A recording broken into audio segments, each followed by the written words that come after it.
जय गुरुवेदास, जय भीम. आपणा सर्वांना गुरुवेदास जयंतीच्या शुभेच्छा. आज गुरुवेदास महाराज यांची जयंती संपूर्ण भारतभरच नव्हे तर संपूर्ण जगभर साजरी होत आहे. त्याच अनुषंगाने आपल्या महाराष्ट्रामध्ये देखील संत शिरोमणी गुरुवेदास महाराज यांची जयंती शासकीय स्तरावर, निमशासकीय स्तरावर, त्याचप्रमाणे गुरुवेदास अनुयायांमध्ये देखील साजरी होत आहे.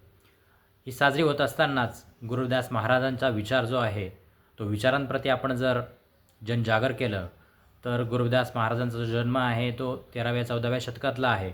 परंतु गुरुदास महाराजांचे जो विचार आहे ते या आधुनिक काळामध्ये देखील तितकेच महत्त्वाचे आणि संघर्षशील आहेत.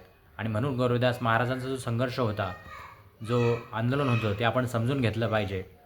गुरुदासांचा ज्यावेळेस जन्म झाला तर प्रत्येक मानवाला, आपण ज्या समूहांमध्ये राहतो त्या समूहामध्ये आपण एक सामाजिक प्राणी आहोत. आणि सामाजिक प्राणी असल्यामुळे आपण संपूर्ण मानव समूहात राहतो. आणि मानव समूहात राहत असताना कुठलं तरी एक व्यवस्था असते आणि त्या व्यवस्थेमध्ये आपण चालत असतो. अशाच प्रकारची व्यवस्था या भारतामध्ये हजारो वर्षांपासून मनुव्यवस्था होती. आणि त्या अंतर्गत ब्राह्मण, क्षत्रिय, वैश्य, शूद्र आणि अतिशूद्र अशा प्रकारची वर्णव्यवस्था या भारतामध्ये होती.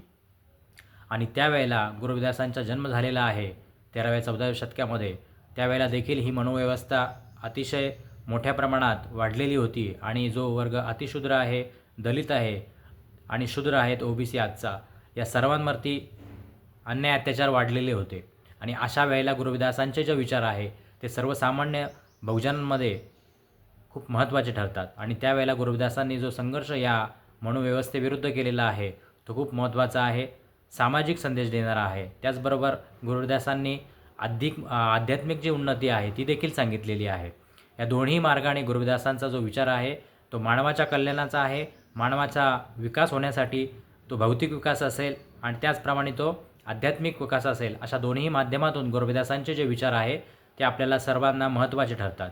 ज्याप्रमाणे गुरुदास म्हणतात की जात जात में जात है जो केलन में पात, मनुष्य तना जुड सके तब तक जाती ना जात. गुरुदास म्हणतात की या जाती व्यवस्था जी आहे ती जाती ही केळ्याच्या पातीप्रमाणे आहे. केळ्याचं पान जर आपण बघितलं तर त्या पानामध्ये पान आणि शेवटी देखील पानच शिल्लक राहतं. त्याचप्रमाणे ह्या जाती आहे. जात मग पोटजात, पोटजातीत मग भाषा, अशा प्रकारची जी ही जात आहे, जाती, त्याच्यामध्ये अंतिमतासुद्धा तुम्हाला फक्त जातच दिसेल. म्हणून या जातीच्या मागे न लागता मनुष्यावर प्रेम केलं पाहिजे आणि मनुष्याला जोडलं पाहिजे. मनुष्याने एकमेकासोबत मैत्रीपूर्ण संबंध निर्माण केले पाहिजे. त्याच वेळेला खऱ्या अर्थाने ही जाती व्यवस्था नष्ट झाल्याशिवाय राहणार नाही.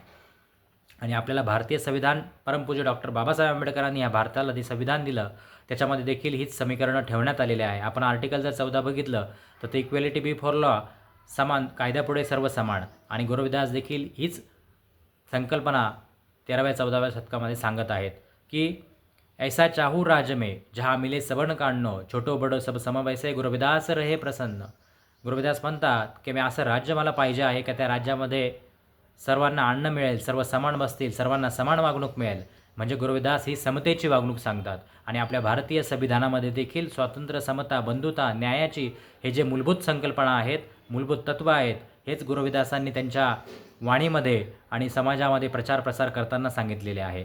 मग भारतीय संविधान आज आपल्याकडे आहे आणि या माध्यमातून हा गुरुदास अनुयायांचा, चर्मकार समाजाचा जो विकास झालेला आहे तो ह्या भारतीय संविधानात दिलेले हक्क आणि अधिकारांमुळे झालेला आहे. आणि म्हणून देखील आपण एका हातामध्ये भारतीय संविधान घेतलं पाहिजे आणि भारतीय संविधानाच्या माध्यमातून आपण आपले हक्क अधिकार मिळवण्यासाठी संघर्ष केला पाहिजे. आणि दुसऱ्या बाजूला आपण आध्यात्मिक जे आपली माणसाची दोन पद्धतीने उन्नती होत असते, एक आध्यात्मिक उन्नती आणि एक भौतिक उन्नती. भौतिक उन्नती म्हणजे काय की तो घर, गाडी, बंगला घेऊन त्याच्याकडे एक ठोस अशी आर्थिक सुरक्षितता येणं म्हणजे भौतिक प्रगती. परंतु आध्यात्मिक जी प्रगती आहे, जे मन आहे आपलं, त्या मनाचा देखील विकास झाला पाहिजे. आणि मनाचा विकास झाला तर माणसाचा विकास होतो आणि संपूर्ण जगाचा विकास होत असतो. म्हणून देखील गुरुदास म्हणतात मन चंगा तो कठोर में गंगा. मन शुद्ध असलं तर सर्व काही तुमच्या जवळ आहे. त्याचप्रमाणे गुरुदास म्हणतात की मन ही पूजा, मन ही धूप, मन ही सहज स्वरूप. मन हे सर्व काही आहे. मनाची पूजा करा, मनाला स्वच्छ करा, मनाला चांगलं करा, चांगले कुशल कर्म करा. या माध्यमातून गुरुदास आपल्याला हे सांगत असतात. त्याचप्रमाणे गुरुदास म्हणतात की ब्राह्मण मत पूजिय जो होवे गुणहीन, ब्राह्मण मत पूजिय जो होवे गुणहीन, पूजिय चरण चंडाल के जो होवे गुण परवीन. गुरुदास म्हणतात की ब्राह्मण पंडित पुरोहित त्यांच्या मागे न लागता जो ज्ञानी आहे, जो गुणवान आहे, अशा व्यक्तीची पूजा करा, त्याचा मार्गदर्शन घ्या, त्याच्या मार्गावरती चला. परंतु या पंडित पुरोहित आणि महाराज बुवा यांच्या मागे लागता आपला स्वतःचा विकास आपण या मनाच्या माध्यमातून मनाचा विकास केला पाहिजे. मनाचा विकास करायचा असेल तर तो मार्ग ध्यानाच्या माध्यमातून आपण गेलो पाहिजे. आणि आपल्या या सर्व गोष्टींवरती गुरुदासांनी अनेक असे त्यांचे दोहे आहेत, त्या दोह्यांच्या माध्यमातून आपल्याला सामाजिक परिवर्तनाबरोबरच आध्यात्मिक परिवर्तन कसं केलं पाहिजे या दोन्ही गोष्टी सांगितलेल्या आहेत. आणि भारतीय संविधानात देखील हे सर्व जे गुरुदासांची वाणी आहेत, स्वातंत्र्य, समता, बंधुता, न्यायाची, हीच वाणी गुरुदासांनी डॉक्टर बाबासाहेब आंबेडकरांनी भारतीय संविधानात देखील घेतलेली आहे. आणि भारतीय संविधानाचे मूलतत्वच स्वातंत्र्य, समता आणि बंधुता, न्यायाचे आहे. आणि आपल्या संपूर्ण समाजामध्ये संत आणि महापुरुषांनी जे जे संघर्ष केला तो संपूर्ण संघर्ष स्वातंत्र्य आणि समता आणि बंधुताचा होता, न्यायाचा होता. आणि हाच आपल्या भारतीय संविधानामध्ये टाकण्यात आलेला आहे. परंतु भारतीय संविधान आज आपण त्याच्याकडे दुर्लक्ष करत आहोत. त्याच्याकडे आपण वाचन केलं पाहिजे. भारतीय संविधानात दिलेल्या हक्क अधिकारांसाठी आपण संघर्ष उभा केला पाहिजे. त्याचबरोबर भारतीय संविधानामध्ये आपल्याला जे जे हक्क अधिकार मिळालेले आहेत तिथं ते मिळवण्यासाठी, त्याचबरोबर भारतीय संविधान अजून कसं सक्षम होईल, भारतीय संविधानाच्या मागे आपण संपूर्ण गुरुप्रेमींनी, गुरु अनुयायांनी संक्षिप्तपणे उभे राहिलं पाहिजे. कारण जे काही आज भौतिक आपली प्रगती झालेली आहे ती या भारतीय संविधानाच्या माध्यमातून झालेले हक्क अधिकार मिळालेले आहे, ते भारतीय संविधानाच्या माध्यमातून मिळालेले आहे. आणि गुरुविदासांचा जो विचार आहे तो देखील या भारतीय संविधानामध्ये टाकण्यात आलेला आहे. डॉक्टर बाबासाहेब आंबेडकरांनी देखील आपला जो अनटचेबल ग्रंथ लिहिलेला आहे डॉक्टर बाबासाहेब आंबेडकरांनी, तो देखील गुरुविदासांना समर्पित केलेला आहे.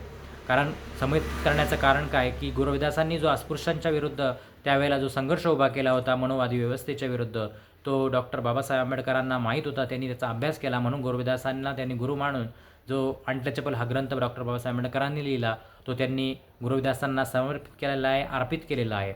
म्हणून हा जो संत आणि महापुरुषांचा जो विचार आहे हा एक समकालीन विचार आहे आणि तो एकमेकाला सुसंगत विचार आहे. मानवतेचा विचार आहे, मानवाला पुढे घेऊन जाण्याचा विचार आहे, संपूर्ण प्राणीमात्रांच्या कल्याणाचा विचार आहे. आणि म्हणून देखील तो गुरुविदासांचा विचार आपण आत्मसात केला पाहिजे. आणि गुरुविदासांनी जी संकल्पना ईश्वराची, परमेश्वराची, परमात्म्याची सांगितलेली आहे ती निरंकार ईश्वराची सांगितलेली आहे, निर्गुण ईश्वराची सांगितलेली आहे. म्हणून देखील आपण या गुरुविदासांनी सांगितलेल्या मार्गावर चाललं पाहिजे. मूर्तीच्या कर्मकांडाच्या मागे न लागता, ब्राह्मण पुरोहित पंडितांच्या मागे न लागता आपण सर्वांनी गुरुविदासांच्या मार्गावर चाललं पाहिजे. गुरुविदासांनी सांगितलेल्या विचारावर चाललं पाहिजे. त्यांच्या विचारांचा आपण सखोल अध्ययन करून त्याच्या संदर्भात आपण वाचन केलं पाहिजे. त्याचबरोबर आपण सर्व या गुरुविदासांच्या विचारांवरती चालण्यासाठी एक संपूर्णपणे आपण स्वतःला प्रचार प्रसार करण्यासाठी त्या माध्यमातून गुरुविदास जयंतीच्या निमित्त आपण या गुरुविदासांच्या विचारांचा प्रचार प्रसार केला पाहिजे. आणि त्या माध्यमातून संपूर्ण समाजाचा विकास होईल, मानवतेचा विकास होईल. अशा पद्धतीने आपण हे सर्व जर करणार असो तर नक्कीच या भारताला सुंदर आणि सुजलाम करण्यासाठी आपण सर्वांनी या गुरु रविदासांच्या अनुयायांनी संपूर्णपणे भारतामध्येच नव्हे तर भारताच्या बाहेर असलेल्या देखील जे अनुयायी आहेत गुरुविदासांचे, त्यांनी या भारतीय संविधान आणि गुरुविदासांच्या विचारांच्या माध्यमातून स्वतःचा विकास करून घेतला तर निश्चितपणे एक सुजलाम सुफलाम असा समाज तयार होईल. आणि गुरुविदासांना, महापुरुषांना अभिप्रेत असणारा जो समाज आहे, ऐसा चाहू राज में जहाँ मिले सबन को अन्न, अशा प्रकारचा समाज आपण सर्वांनी सोबत येऊन संघटित होऊन आणि भारतीय संविधानाला सोबत घेऊन आपण तो सर्वांनी लढला पाहिजे.